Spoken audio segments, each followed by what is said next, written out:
Chapter 7. My son, keep my words, and lay up my commandments with thee. Keep my commandments and live, and my law as the apple of thine eye. Bind them upon thy fingers, write them upon the table of thine heart. Say unto wisdom, Thou art my sister, and call understanding thy kinswoman, that they may keep thee from the strange woman, from the stranger that flattereth with her words.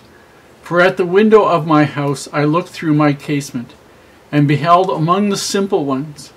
I discerned among the youths a young man void of understanding, passing through the street near her corner, and he went the way to her house.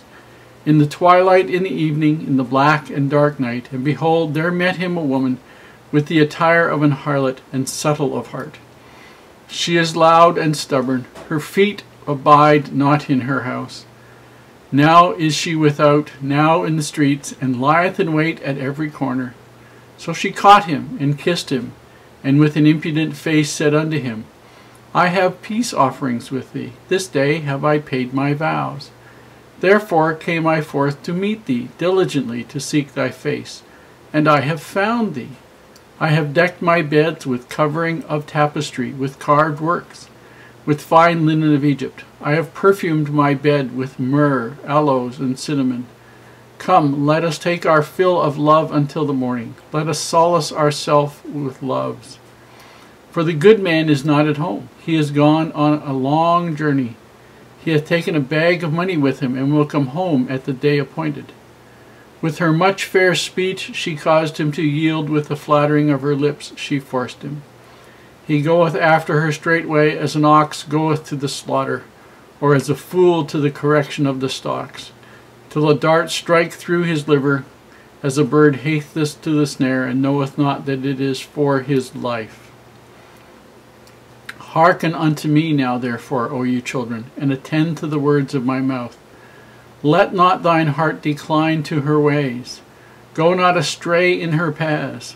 For she has cast down many wounded, yea, many strong men have been slain by her. Her house is the way to hell, going down to the chambers of death. Here in chapter 7 we have some figures of speech and some really great advice. And this is both literal advice and figurative advice, both a description of what might happen and how to deal with it, so that forewarned is forearmed, and also as a type of something, so that if you are enticed by idol worship or something else, how to handle it. And again, it's using the analogy of the strange woman. It says in verse 4, Say unto wisdom, Thou art my sister, and call understanding thy kinswoman. Now they use figures of speech for women because very often women can be much wiser than men. That's why they use it. But they also say that they may keep thee from the strange woman. In other words, the woman of wisdom and understanding will keep thee from the strange woman, from the stranger that flattereth with her words. The way the women attract is to flatter with words.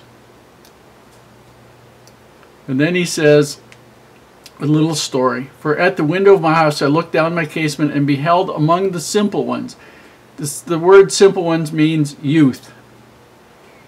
Okay? A young man void of understanding, in other words, an innocent individual, passing through the street near the corner of one of these strange women. He went the way to her house. That didn't mean he knew he was going to her house. It just meant he turned, and her house happened to be on that street. In the twilight, in the evening, in the black and dark night, and behold, there met him a woman with the attire of an harlot. Women used to dress in a certain style in this time to indicate their profession of being a harlot. Okay? It says, She is loud and stubborn, her feet abide not in her house. In other words, she'll make house calls. She is out always. Now she is without, now in the street, and lieth in wait at every corner, just like a spider setting her web. So she caught him, and kissed him, and with an impudent and unashamed face, smiling at him sweetly and innocently, I have peace offerings with me. This day have I paid my vows. In other words, to indicate that she has been honorable. She has given her offerings at the temple. She's righteous.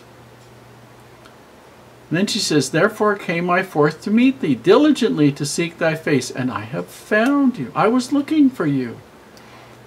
She says, I have decked my beds with coverings of tapers. In other words, I've prepared a nice bed for us, a place of beauty. Now, since most people slept on rags, on grass, bunched up on the floor, actually having a bed with sheets or tapestry or linen of Egypt would have been amazing. To have a bed that was perfumed with myrrh and aloes and any kind of spice. It says cinnamon here, but I think rather than actual cinnamon, it was another spice. I'm not sure which one it was, but I think that's not a perfect translation of that word. Let us take our fill of love until the morning. Let us solace ourselves with love. For the good man, in other words, her husband, is not at home. He's gone on a long journey. He's taken a bag of money with him. He isn't going to come home in the middle of the night and find us there. He will come home on the day appointed, and it isn't today. We're perfectly safe doing this. With her much fair speech she caused him to yield. With the flattering of her lips she forced him. He goeth after her straightway, as an ox goeth to the slaughter, or as a fool to the correction of the stocks.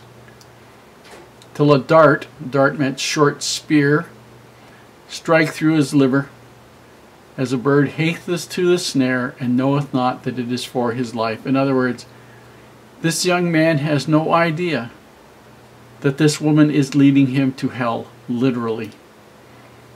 He isn't thinking about that. For she hath cast down many wounded. He's just one of a never-ending bunch of men that she will say the same thing to, do the same thing to. Her house is the way to hell. Her house is the yawning, wide open doorway to hell, going down to the chambers of death. This is a beautiful description of the problem that young men have. Far too many young men have.